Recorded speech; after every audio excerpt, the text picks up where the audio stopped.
Telugu Desam party అధినేత చంద్రబాబు నాయుడు గారు mini మేనిఫెస్టోలో ఇచ్చినటువంటి హామీలను జగన్మోహన్ రెడ్డి ముందే అమలు చేయాలని ప్రయత్నం చేస్తున్నాడా? ఆ రకంగా పావులు కదుపుతున్నాడా? ఓటమి భయంతోనే జగన్మోహన్ రెడ్డి ఇదంతా చేస్తున్నాడా అంటే కొననే సమాధానం ఇస్తున్నారు కొంతమంది రాజకీయ విశ్లేషకులు. ఇక ఇదే అంశానికి సంబంధించి మనతో మాట్లాడేందుకు ప్రముఖ రాజకీయ విశ్లేషకులు అడుసుమల్లి శ్రీనివాసరావు గారు మనతో ఉన్నారంట మాట్లాడు. సార్ నమస్తే సార్. నమస్కారం అండి. సార్, తెలుగుదేశం పార్టీ అధినేత చంద్రబాబు గారు మినీ మేనిఫెస్టోలో ఇచ్చినటువంటి హామీలు ఏవైతే ఉన్నాయో వాటిని జగన్మోహన్ రెడ్డి ముందే అమలు చేయాలని ప్రయత్నం చేస్తున్నాడని, ఆ దిశగా పావులు కదుపుతున్నాడని, ఓటమి భయంతోనే ఇదంతా చేస్తున్నాడంటూ కూడా ఒక వార్త బయటకు వచ్చిన నేపథ్యంలో ఈ వార్తలో వాస్తవం ఉందా అంటే ఏం చెప్తారు సార్? ప్రజలు అలాగ ఆలోచిస్తారంటే వీళ్ళు మేనిఫెస్టో ప్రకటిస్తేనే ఇలాంటి ప్రకంపనలు వచ్చి ఇలాంటి పనులు జరిగిపోతున్నాయి కదా. ఉమ్, వీళ్ళు అధికారంలోకి వస్తే ఇంకెంత బాగా జరుగుతాయని ఆలోచిస్తారు. ఉమ్, ఎందుకంటే పోలీసులకి సంబంధించి కొన్ని హామీ ఇచ్చాడు లోకేష్ గారు మొన్న యువగళం సభలో. ఉమ్, అది చూసిన తర్వాత ఈయన డిఏడిఎల్ రిలీజ్ చేసాడు. వాళ్ళ ఖచ్చితంగా లోకేష్ గారు ట్యాక్స్ చెప్పుకుంటారు. ఉమ్, అవును. ఇప్పుడు జగన్మోహన్ రెడ్డి గారు ఏం చేసినా కానీ క్రెడిట్ వాళ్ళకి పోద్ది. ఎగ్జాక్ట్. నెక్స్ట్ ఇంకోటి ఏంటి, బస్సుల్లో ఫ్రీ మహిళలకే ఎగ్జాక్ట్. చేయొచ్చు. వాళ్ళు వచ్చిన తర్వాత చేయటం ఏంటి, ఇప్పుడే చేస్తున్నానని చేయొచ్చు. అది కూడా క్రెడిట్ వాళ్ళకి పోతుంది. ఇంకా ఏం అడుగుతారంటే జనం, రెడ్ బుక్ లో రాసాడు కదా లోకేష్ గారు, వాళ్ళకి వాళ్ళు వచ్చిన తర్వాత పని పడతా అన్నాడు కదా, నువ్వు ఈ లోపల వాళ్ళందరి పేర్లు తెలుసుకుని వాళ్ళు పని బట్టి నువ్వు అని అడుగుతారు. అరాచకాలు, అక్రమాలు, దుర్మార్గాలు,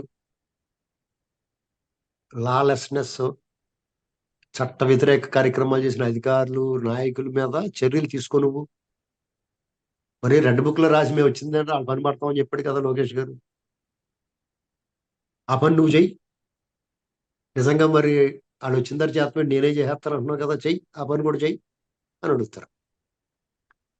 ఏంటండి చేత మేనిఫెస్టోని కాపీ కొట్టి వీళ్ళు ఏమనేవారు, మా మేనిఫెస్టోని కాపీ కొట్టారు, వీళ్ళు మా పథకాలను కాపీ కొట్టారు. అసలు కాపీ కొట్టడం ఏంటి, అసలు సంక్షేమానికి ఆద్యులు టీడీపీ పార్టీ. అసలు పెన్షన్లు ఇవ్వటం అనేటువంటి మొదలెట్టింది ఇంటర్ గారు ఈ దేశంలోనే. 50 రూపాయలు హార్స్ పవర్ పెట్టాడైనా, 5 హార్స్ పవర్ వరకు 50 రూపాయలే. అలాగా ఇది వీళ్ళు సంక్షేమం విషయంలో అది చెప్పుకోలేకపోరు, అది మాత్రం మోసం. ఎప్పటికప్పుడు చెప్పుకోవాలి. వీళ్ళు ఎంతసేపు అభివృద్ధి మీద కాన్సన్ట్రేట్ చేసి శ్రేణులు కానీ నాయకులు కానీ, చంద్రబాబు నాయుడు గారు అంటే అభివృద్ధి అనేటువంటి చెప్పారు కానీ, తెలుగుదేశం పార్టీ అంటే ఇది బీసీల పార్టీ, సంక్షేమం అభివృద్ధి రెండు కళ్ళు, రెండు రెండెడ్లు సమానంగా నడుస్తుంది, రెండు పట్టాల మీద, రెండు చక్రాల మీద నడుస్తుంది సంక్షేమం అభివృద్ధి అని చెప్పేసి చెప్పలేకపోయారు, చెప్పుకోలేకపోయారు. ఇప్పుడు వీళ్ళు చెప్పుకోకపోయినా అర్థమైంది జనాలు జగన్మోహన్ రెడ్డి గారు వచ్చిందన్నారు. ఎందుకంటే జగన్మోహన్ రెడ్డి గారిది తినేత కంపెనీ. తినేత కంపెనీ అంటే దువ్వేతమే అన్ని, అప్పులు తెచ్చి కూడా సగం వెనక లాగేసుకుంటున్నారు. పైగా వీళ్ళు ఎంత అరిసిగి పెట్టుకున్న జగన్మోహన్ రెడ్డి గారు వైసీపీ పార్టీ, అక్కడ టీడీపీ ఒంటరిగా పోటీ చేస్తేనే తిరుగులేని ఆధిక్యంతో గెలిచే అవకాశం ఉంది. అలాంటిది జనసేనతో కలిసిన తర్వాత అసలు వీళ్ళకి అడ్డు ఆగిపో ఉండదు. క్లీన్ స్వీప్ అంటారు కదా, ఈవెన్ రాయలసీమలో ఆయన సొంత జిల్లాలో ఆయన సొంత నియోజకవర్గం కూడా పోతుంది. అలాంటి పరిస్థితుల్లో ఈయన ఏమి చేస్తే కూడా అబ్బాయి కొంచెం లేట్ అయిపోయింది, అబ్బాయి నువ్వు ఈ పాటికే చేయాల్సింది ఇది అంటారు. ఏమైనా చేస్తే చేయలేదు అనుకోండి, అదిగో చేయలేదంటారు.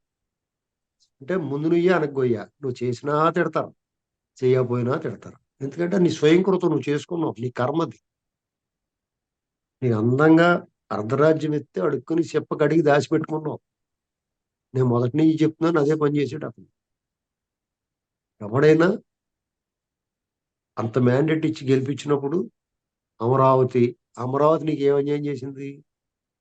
అక్కడ అక్కడ ప్రజలు కూడా నిన్ను గెలిపించారు, అక్కడ నీ ఎమ్మెల్యే గెలిపించారు. అమరావతి లాగా పోనీ చంద్రబాబు గారు అంత చేసే దమ్ము తెలివితేటలు సత్తా నీకు లేకపోయినా కదా ఎలా ఉన్నదాన్ని అలా నడిపించుకోవచ్చు కదా. ఆ ఆఫీసర్ క్వార్టర్స్ అక్కడ ప్రజలు కట్టించిన ఇళ్ళు అవన్నీ ఇచ్చేసి, ఆ ఫ్లాట్లు కట్టి ఇచ్చేసి, ఓ 10,000 ఎకరాలు దొబ్బేసినా నిన్ను ఎవడు ఏమనరు. ఉమ్, ఇక్కడ పైనోడు పక్కోడు మొత్తం అందరూ ఈ టక్కలు చేసుకొచ్చి ఆఫీసర్లు ఆళ్ళు వీళ్ళు అందరూ కూడా నీ మనుషులే కదా. నీ కోసం ఏకంగా పార్టీలో పెట్టేస్తున్నారు. ఉమ్, అటువంటి పరిస్థితుల్లో మీరు తిరగలేకపోతున్నారు. పోలవరం పోలవరం అంత తప్పు కదా అది. దాన్ని రివర్స్ టెండరింగ్ అని దాన్ని అలాగా ఆడిట్ చేయటం, శిథిలాలయం చేసేసాం. అదే ఆధునిక దేవాలయం అది ఉమ్, శిథిలాలయం కింద మారిపోయింది. ఇక మిగతా విభజన హామీలు, ప్రత్యేక హోదా, సిపిఎస్ రద్దులు, ప్రత్యేక హోదా, రైల్వే జోన్లు ఇలాంటి అన్నిటి గురించి ఎంత తక్కువ మాట్లాడుకుంటే అంత మంచిది. అసలు ఆ ఉమ్, విషయంలో మీరు మడమ తిప్పారు, మాట తప్పారు. సిపిఎస్ రద్దు అయితే పచ్చి మోసం చేశారు. అంగన్వాడీలు, ఆశా వర్కర్లు అసలు వాళ్ళందరూ వాళ్ళు గోల పెడతారు. వాళ్ళ మీద ఉక్కుపాతం పెట్టేసి పాపం వాళ్ళతో పెట్టుకుంటూ తెలుసండి మీకు. ఉమ్, పొరుగుతో తలగోకున్నట్టే బగ బగ బగ మండే కట్టెల పొయ్యి ఉంటది కదా. ఆ కట్టెల పొయ్యిలోంచి ఆ కర్ర తీసి నేను తలగోక్కుంటే అలా కూడా తల అంటుకుపోద్ది. అలా చేసుకున్నాడు అతను. వాళ్ళు ఇంటింటికి ఓకే. తిరుగుతారు.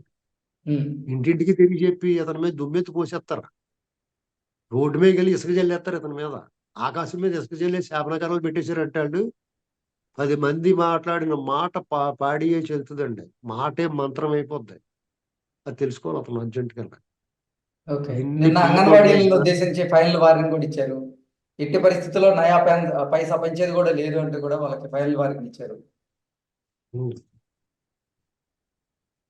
వాళ్ళు ఓ పక్కనే ఉద్యోగులు, ఉపాధ్యాయులకి ఓ పక్కన గసికేసేసి, ఉమ్, ఆశా వర్కర్లకి, అంగన్వాడీ వాడికి ఇలాగా వార్నింగ్లు ఇచ్చి వాళ్ళు బెదిరించి భయపెట్టి, మీరు చంద్రబాబు గారు మేనిఫెస్టో నేను అమలు చేస్తానంటే ఓట్లు వేస్తారు ఏమన్నా పిచ్చోళ్ళ జనం ఏమన్నా. ఉమ్, మీకు ఆల్రెడీ జనం డిసైడ్ అయిపోరు. ఇంకా మీకు మేనిఫెస్టోలు చూసి లేదా జగన్మోహన్ రెడ్డి గారు ఉపన్యాసాలు విని ఓట్లేసే పరిస్థితి లేదండి. ఉమ్, ఈ ఎన్నికలు లాంఛనం అంతే. ఆల్రెడీ నారా చంద్రబాబు నాయుడు నేను అనేటువంటిది ఫిక్స్ అయిపోయింది. అది ఓకే. ముహూర్తం ఎప్పుడది ఏప్రిల్ నెలలోనా, మే నెలలోనా, లేదా మార్చిలోనే వస్తుందా అనేటువంటిది ఆ డేట్ల ప్రకారం చూసుకోవాలి తప్ప ఆల్రెడీ జనం అందరూ కూడా మనసులో స్థిరంగా అభిప్రాయాన్ని ఏర్పరచుకుని ఉన్నారు. ఎందుకంటే ఓకే. కేవలం అదంతా కూడా జగన్మోహన్ రెడ్డి గారి వల్లే.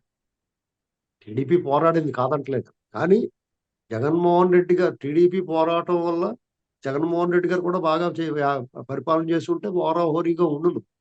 ఒక డౌట్ ఉంది ఎవడు గెలుస్తాడు ఏంటి పందాలు గిందాలు ఉండు. ఇప్పుడు అంత వన్ సైడ్ ఉమ్, ల్యాండ్ స్లైడ్ విక్టరీ అంటారు. ఇప్పుడు కొండల మించి మట్టి పెళ్లంలో బండరాళ్ళు జారి పడిపోతూ ఉంటారు కదండి, ల్యాండ్ స్లైడింగ్ అంటారు. అంటే అలాంటి విక్టరీ వస్తుంది ఓకే. టీడీపీ జనసేన కూటమికి. ఎందుకంటే జనం అందరూ కూడా విసిగెత్తిపోయి ఉన్నారండి. ఒకటి కాకపోతే ఒకటి న్యాయం చట్ట ప్రకారం చేయట్లేదు, దుర్మార్గమైన వ్యవహారం చేస్తున్నారు. ఇక నువ్వు ఉమ్, బస్సులు ఫ్రీ ఇచ్చినా, పోలీసు వాళ్ళకి అవి రిలీజ్ చేసినా, ఈవెన్ ఇప్పుడు అంగన్వాడీ వాళ్ళకి ఇప్పుడు వాళ్ళు అడిగింది ఇచ్చినా సరే నీకు ఓటేరు. ఉమ్, ఓకే. జనవరి తర్వాత చూడండి, ఇక 10 రోజులు ఆగండి తెలుస్తుంది మీకు. ఓకే. శ్రీనివాసరావు గారు గందరగోళంగా అంటే అయిపోతాం. శ్రీనివాసరావు గారు గతంలో కాంగ్రెస్ పార్టీ కర్ణాటకలో అలాగే తెలంగాణలో మహిళలకు ఉచిత బస్ సర్వీస్ హామీ ఇచ్చింది. ఆ తర్వాత అధికారంలోకి వచ్చింది. ఈ నేపథ్యంలోనే జగన్మోహన్ రెడ్డిని ఓటమి భయం వెంటాడుతుంది. ఎట్టి పరిస్థితుల్లోనే గెలవాలంటే మహిళల్ని ప్రసన్నం చేసుకోవాలనే ఉద్దేశంతో చంద్రబాబు గారు ఇచ్చినటువంటి హామీలను తీసుకొచ్చి జగన్మోహన్ రెడ్డి గారు ముందే అమలు చేసేందుకు ప్రయత్నం చేస్తున్నారనేది ఇప్పుడు సంచలనంగా మారింది. ఏంటి అమలు చేసినా కానీ ఆయన అసలు నమ్మేటువంటి పరిస్థితి ఉందా మహిళలు అంటే ఏం చెప్తారు? అలా కాదండి. ఇప్పుడు మహిళలు కానీ ఇప్పుడు ఈ పథకాల లబ్ధిదారులు ఏమనుకుంటారంటే చంద్రబాబు నాయుడు గారు థ్యాంక్స్ చెప్పుకుంటారు.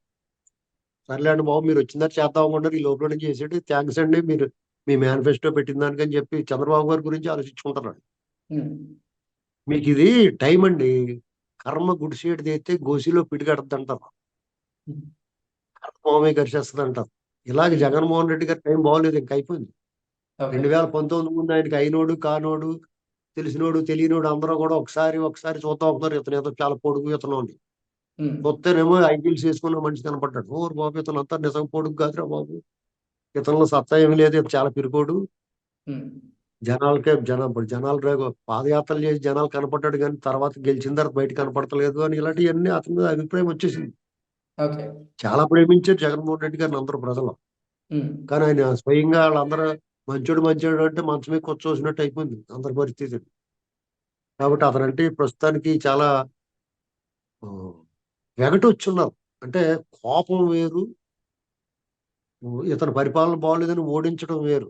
అసలు అతను భరించలేని పరిస్థితిలోకి వెళ్ళిపోయారు. కాబట్టి ఇంత ఆగ్రహాన్ని తట్టుకోవడం అతని తరం కాదు. Okay. Okay sir, thank you so much.